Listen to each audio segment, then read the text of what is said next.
Welcome to Ingredient Insiders. I'm John Magazzino. And I'm Andrea Parkins. Thanks for watching this clip of our interview with author Ed Levine. For the full episode, find us on Apple, Spotify, or wherever you listen to your podcasts. Links in the description below. Can you get good bagels in LA? Because we're talking about bagels today. Right. Let's jump episode. right in. Wow. Let's do it. Good segue. Let's Yeah, go right? right Good, in. man. He is Let's great. go. He's a pro. He's a professional. He's a Come on. pro. Yep. Please.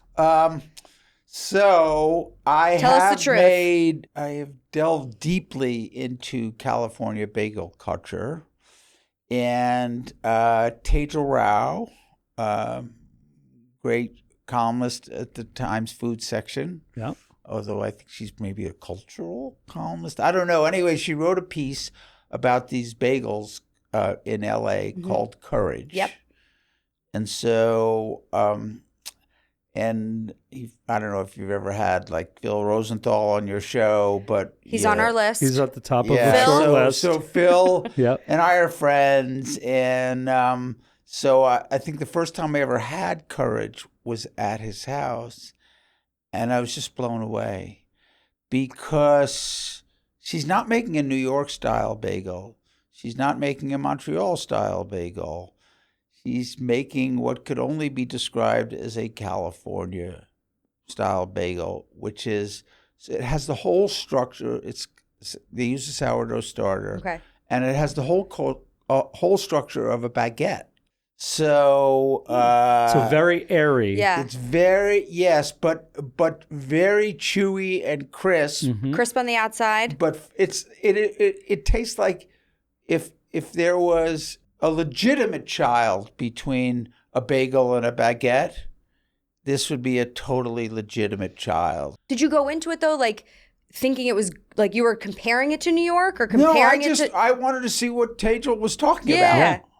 And Phil, I said, where are these bagels from? Oh, they're from Courage, blah, blah, blah. So I waited on the line, and they're phenomenal. And I met the bagel baker, as is my want. So her name is Ariel, and I can't remember her last name, but she's incredibly talented, obsessive, and the result is a fantastic bagel. And I think it is a step forward for bagel kind, right? It is boiled and baked. There's one more, and now a lot of people Sure. are, like H&H has opened in Santa Monica. Yeah, I read that.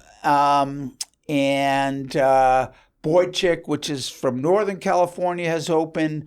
But the second best bagel I've tried in LA is not one that has gotten as much attention as I think it should. It's called Tomorrow Bagels, and it's only at the Hollywood Farmers Market on Okay. Sundays. So homespun Again, kind of thing. Sourdough, makes his own malt syrup to sweeten the bagels, Yep. right? You know, because, well, in Montreal, they sweeten them with honey. Yep. And in New York, now most people sweeten them with sugar or Right. corn syrup when they should be using Malt barley syrup. Yeah, malt. This Yeah. is a question. This is a New Yorker's kind of question, and you're close enough to New York. Are Yep. you worried about the state of bagel bakeries in the area? Well, that's an interesting question. You know, I'm not. Well, first of all, it's really interesting what's happened now, because now there's a Courage imitator in New York. It's kind of there's a resurgence Apollo. current. Yeah. Yes. Okay, I haven't been, Yep. but I've seen the photos.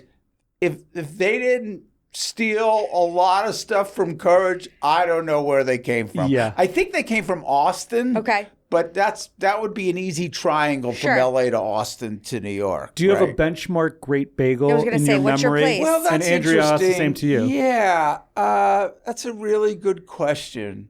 I actually, I think I was the first person to write up Absolute, so I shared at everyone's chagrin when they closed suddenly.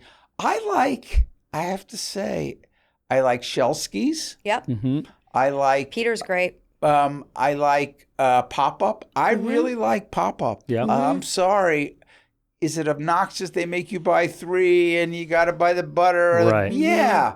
But the bagels are good. Yeah. They're really good, I think. Yeah. You know? What's your bagel place, John? My bagel pace now is it. So I grew up on a very specific bagel, which was in New Rochelle, New York, called Quaker Ridge Bagels. They were there for. It's actually, the shop is still open, at least 50 years, but it changed ownership, and the bagels went to. All right, so pardon now, my French. Now, I discovered Scarsdale Bagels on Garth Road in Scarsdale, New York, and they are. Old-fashioned my New York favorite bagels. Old-fashioned. Are they, and the other thing, are they big? they're not super oversized. They're I hate big bagels. No, they're the real deal. And I don't want to sound So you're not going to like my I don't want to answer. sound like a cheapskate, but like you get 13 bagels for the right price. Sure. And you mentioned Pop-Up, and I know they're great bagels. I get hurt inside when I see someone charging like. Totally. When I see a $12 loaf of bread, I cringe a little I feel bit. like I've been punched in the stomach. Yes, but I and I get pay it. for it because it's good. But it is the definition of an affordable indulgence. 100%. Absolutely. And it's Right? worth it. That's the way I always talk 100% about worth great it. slices of pizza. Even if the slice of pizza is $7, Yeah.